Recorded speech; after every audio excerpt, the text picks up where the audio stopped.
Thanks for staying with us. Yes, right here on the couch is Ndina Emosho. She's a trailblazing Namibian queen, educator, and changemaker. She's best known for being crowned Miss Tourism Africa International 2024. At 27, she made history as the first Namibian to represent her country on the Miss Tourism Africa stage, ultimately becoming the third woman ever to win the prestigious international title. Yay! How are you doing? I'm okay. How are you, ma'am? I'm very well. Thank you so much. I love it. I love to make groundbreakers, you know. So talk to us about how you started your pageantry journey. It started at a young age, and it's quite funny because it was Miss Christmas. It was on holiday, and then our parents arranged. How old were you then? I think I was 7 years old. Oh, yes. Okay. So it was Miss Christmas, and then I won. And then I took a break. So when I went to high school, I started again. I won 2 pageants, and then I went to university. So I stopped. But then I continued after I graduated when I got my first job, and that was Miss Namibia. And then from there, I think this is my 3rd pageant. Okay. Yeah. You know, it's funny because I've been currently reading a book on that sort of gives a lot of insight as to what a lot of women actually go through during their pageantry journey.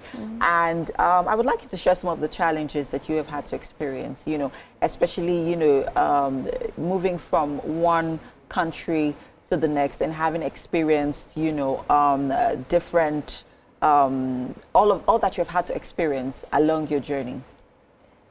So my journey was quite, okay, let me say it was not really that challenging because I'm already used and I got so much support from my people. Okay. So probably the only challenge that I got was funds because a lot of people don't sponsor pageants anymore, and I don't know why. Probably because they don't gain much from it.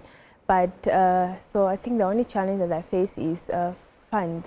What do you think that the reason a lot of people really would want to sponsor pageants is because of how it's being seen, the narrative of, you know, of how women are being objectified and exploited in the pageant industry, especially here in Africa? No, I feel like they don't understand the importance of pageants and the impact that as women make in our society and the fact that we become role models to the younger generation. So they don't understand that. That's why they are not really supportive, because their thinking is when we take part in pageants as women, we just go out there to showcase our beauty, our bodies and everything, and they forget the impact that we make in our society. So I feel like we need to advocate for the importance of pageants in our society so that people see the seriousness of pageants and the impact that we make in our communities rather than just merely showing off ourselves. So before you came to Nigeria, let's talk about some of the impact that you have made as a pageant queen in Namibia. I have a project called EduPower Namibia where I go out in communities and donate stationery. So because the main aim for the project is to bridge the gap in the quality of education, especially in the communities where most of the learners do not have access to resources that they need for them to receive quality education, and just to motivate them.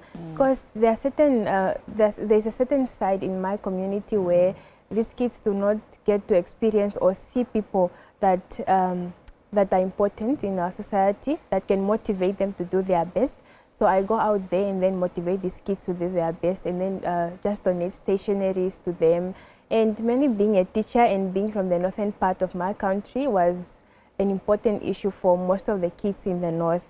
So they look up to me now, and I serve as a role model to them. Let's talk about you being a teacher and a beauty queen, because that's very inspirational. Yeah. A teacher, being a beauty queen, that's new.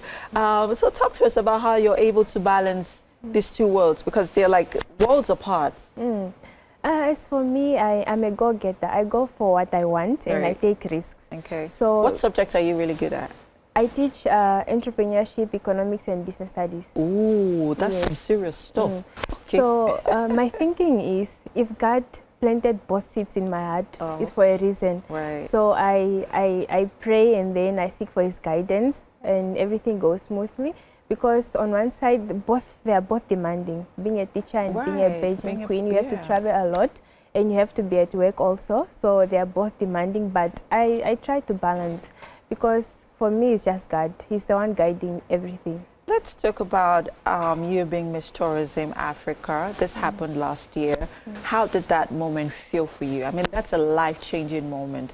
Moving and getting that global recognition. That's huge. So talk to us about how you felt about that. Talk to us about, process, how, the process to, being the pageant queen, that's cinching the Miss Tourism Africa crown, which looks really beautiful and shiny, by the way. Thank you. So the journey was quite amazing, because we got opportunities to visit different places in Nigeria, and we got to visit the historic places and explore, just engage with the sponsors, with the fellow contestants, and we were on pressure because it was so much work that we have to do within a limited time. Right. But the night when I got crowned, it was a life-changing opportunity for me.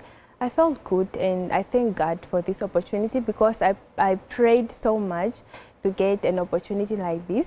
And the fact that the fact that the title comes with so many opportunities to be in spaces where I never thought I would be, and to make an impact in my community, I will be forever grateful for that. When are you going back to Namibia? After 4 days, that will be Sunday. Ah, fantastic. So what are the lessons that you're taking from here in Nigeria with you to Namibia? One thing about Nigerians is that they have a very good sense of humor. Oh, so yes, even in serious situations, they always try to make fun of it and just navigate through it. Right. Yeah, so that is the biggest lesson now. So that's what you're taking with them. Have you tried any of our Nigerian recipes? Yes. Which is your favorite? Jollof rice. Ooh, jollof rice! And that was the first thing that I ate when I came here. Oh, are you serious? And you loved it? Yes, so much. Okay, still on recipes, we have our amazing chef, Lucky, who has made steaky sandwich for you. I know sandwiches, I mean, it's a common food, right? But it has our own Nigerian flavor. Okay. You want to taste it? Yes. Oh, well, you don't have a choice. You're on our show. You have to. So please, let's head over to the kitchen. Try it out. Fantastic. Okay. So.